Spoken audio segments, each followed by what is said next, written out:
Halo semuanya, kenalin nama gue Sarah Aulia Rahim. Gue mahasiswi dari jurusan Ilmu Komunikasi Universitas Andalas Padang. Nah, di video kali ini gue bakal ngebahas tentang konsep diri. Gue bakal memberikan sedikit pengetahuan dan pemahaman gue tentang apa itu konsep diri dan kenapa nih kita harus paham tentang konsep diri ini.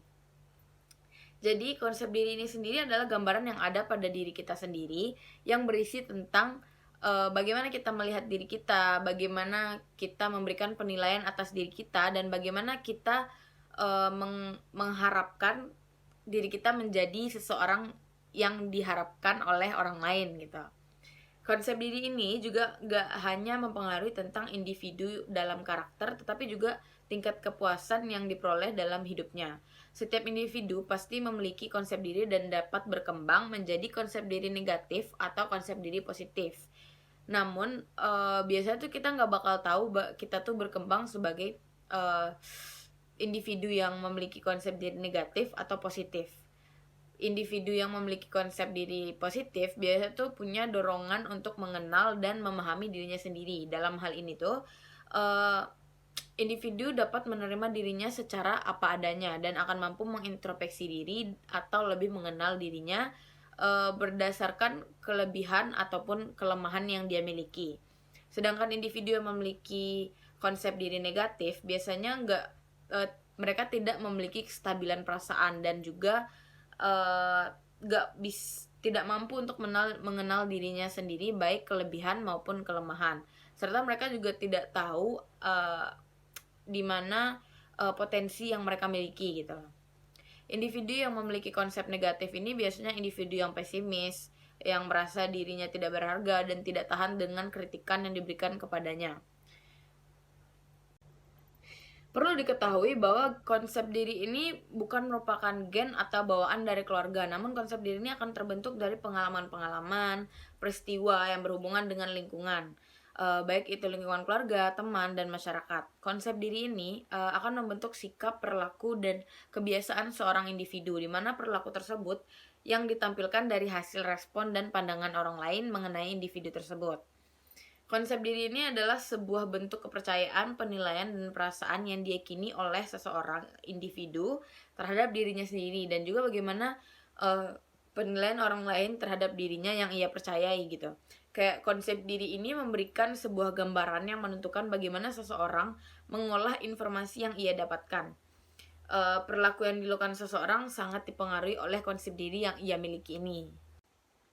Nah, selanjutnya gue bakal ngejelasin tentang definisi konsep diri menurut beberapa ahli. Yang pertama itu ada menurut Pambudi tahun 2012 mengungkapkan bahwa konsep diri ini adalah semua bentuk kepercayaan, perasaan, dan penilaian yang diyakini individu tentang dirinya sendiri dan mempengaruhi proses interaksi sosial dalam lingkungan sekitarnya. Yang kedua itu ada menurut Ahmad tahun 2011 bahwa konsep diri ini dapat mempengaruhi prestasi akademik, maka seseorang tersebut akan memiliki konsep diri yang cenderung positif. Yang ketiga ada menurut Chaplin tahun 2008 mengemukakan bahwa konsep diri adalah evaluasi individu mengenai dirinya sendiri, gitulah, penilaian atau penafsiran mengenai diri sendiri oleh individu yang bersangkutan.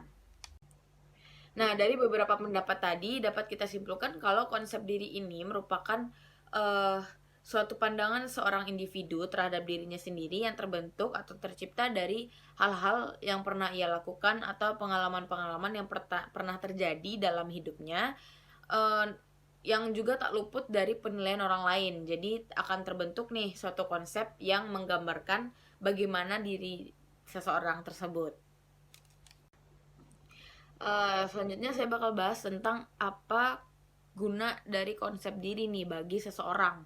Biasanya orang-orang yang sudah memahami apa itu konsep diri dan menerapkan konsep diri tersebut di kehidupannya sehari-hari bakal memiliki karakteristik yang jauh lebih bagus daripada orang yang tidak memahami tentang konsep diri ini. Yang pertama itu biasanya orang-orang yang sudah paham tentang konsep diri biasanya yakin dengan kemampuannya sendiri untuk mengatasi suatu masalah. Karena dengan kita memahami apa itu konsep diri, kita sudah paham betul nih di mana kelebihan kita, di mana kekurangan kita, apa yang kita bisa dan apa yang kita tidak bisa. Jadi tuh kita cenderung lebih santai dalam mengatasi suatu masalah. Yang kedua itu kita memiliki kepercayaan diri yang tinggi, namun juga kita cenderung rendah hati. Kita juga tetap selalu menganggap bahwa orang lain itu setara dengan kita. Yang ketiga, jika kita menerima pujian, kita nih bakal merasa senang, bukan merasa malu atau merasa bersalah. Yang keempat, menumbuhkan kesadaran pada diri kita bahwa setiap orang itu punya perasaan, setiap orang punya keinginan, dan juga setiap orang memiliki pikiran yang seutuhnya, namun belum tentu diterima oleh masyarakat luar.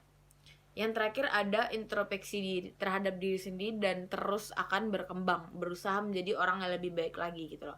Karena konsep diri ini tadi kan kita paham betul nih di mana kelemahan dan kelebihan kita. Nah, apabila individu itu tadi memiliki konsep diri yang positif, biasanya mereka bakal cenderung terus mengupgrade diri nih, dari belajar dari kesalahan dan kayak karena tahu di mana kekurangan tadi nih ditutupin untuk menjadi orang yang lebih baik lagi. Nah, kali ini kita bakal lanjut bahas tentang faktor yang mempengaruhi konsep diri. Ada 8 faktor yang mempengaruhi konsep diri menurut Hurlock tahun 1992. Yang pertama itu ada kondisi fisik. Perihal tentang kesehatan pada fisik biasanya sangat mempengaruhi seseorang atau individu gitu loh. Banyak dari mereka yang merasa berbeda dan mempengaruhi cara pandang mereka nih. Reaksi yang timbul dari orang lain sangat mempengaruhi seseorang dalam menerima dan menilai kondisi fisiknya. Yang kedua itu ada bentuk tubuh. Biasanya individu yang memiliki postur tubuh yang tidak ideal membuat konsep diri yang rendah pada dirinya gitu loh. Jadi citra terhadap postur yang ideal mempengaruhi konsep diri individu.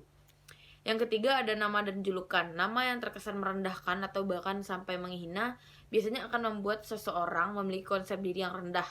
Julukan yang negatif juga biasanya akan mempengaruhi konsep diri terhadap seseorang menjadi lebih rendah lagi.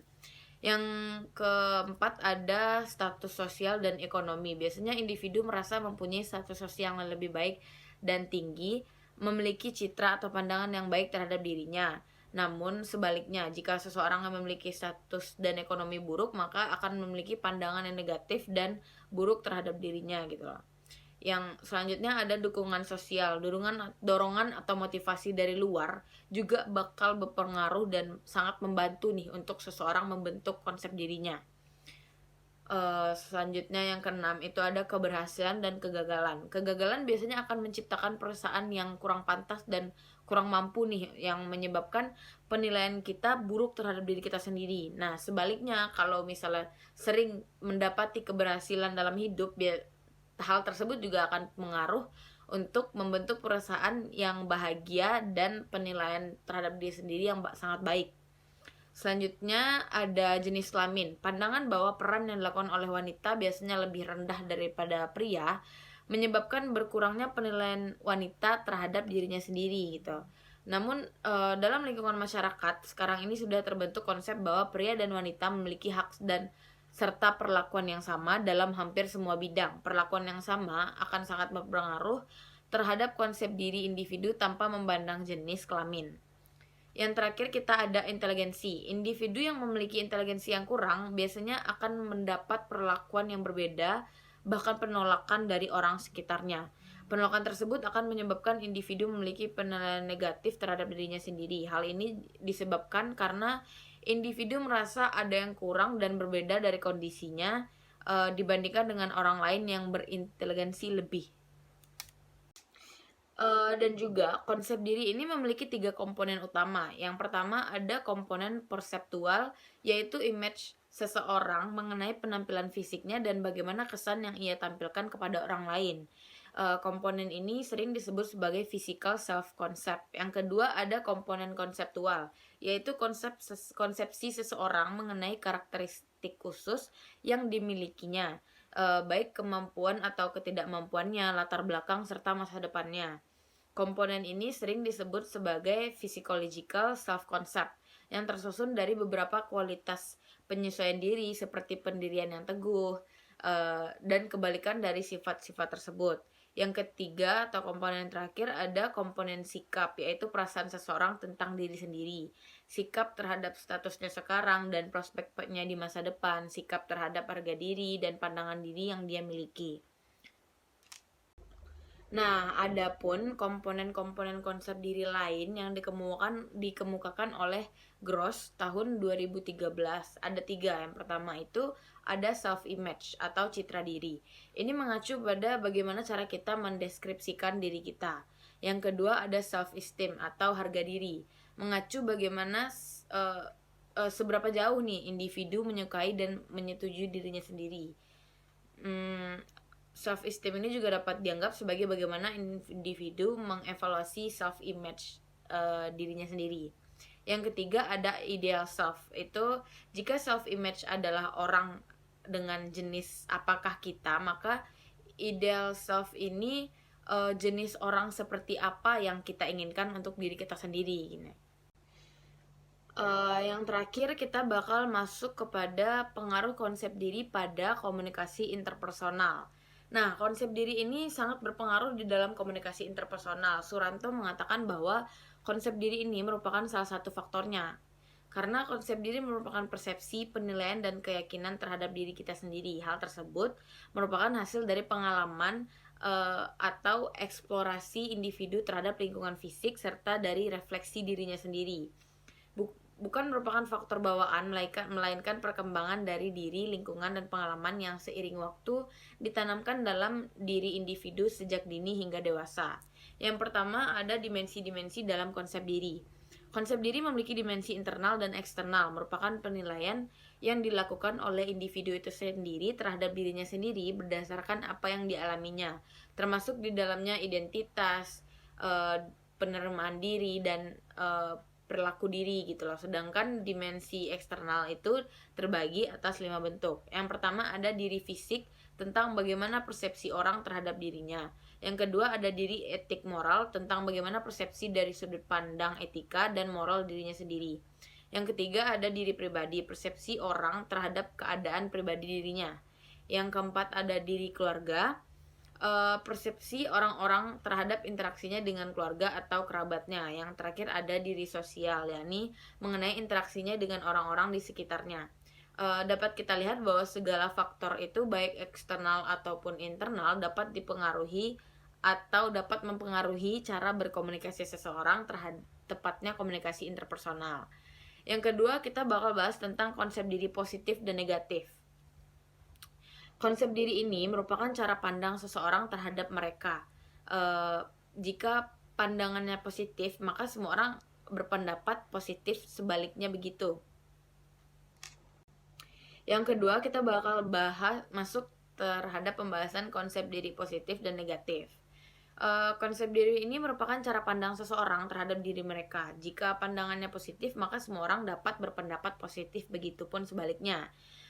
Konsep diri positif bukan berarti membanggakan diri, namun berupa cara menerima diri apa adanya, baik kelebihan dan kekurangannya, sehingga dapat menerima diri sendiri serta orang lain. Kita dapat melihat bahwa konsep diri positif dan negatif mempengaruhi konsep diri yang tentunya berpengaruh pada komunikasi interpersonal. Jadi dapat saya simpulkan mengenai materi konsep diri kali ini dari awal sampai akhirnya saya jelaskan tadi. Pertama, konsep diri ini adalah suatu bentuk implementasi diri seseorang dari sifat yang ia punya. Dimana ketika seseorang memiliki konsep diri, ia akan berperilaku, bertingkah, dan bersikap sesuai dengan konsep diri yang ia miliki tadi. Dimana nantinya manfaat yang dia dapatkan dari adanya konsep diri ini, kita lebih dapat mengenal diri kita sendiri, dan orang lain pun akan lebih mudah membuat persepsi mereka terhadap diri kita. Selain faktor dari pendidikan, ada banyak sekali faktor yang dapat mempengaruhi terbentuknya suatu konsep diri. Misalnya dari kesukaan seseorang, bagaimana pergaulannya, bagaimana pola asuh dalam keluarganya, mungkin juga terbentuk dari tubuhnya dan lain-lain. Persepsi orang lain juga dapat membuat seorang individu berpikir mengenai konsep dirinya.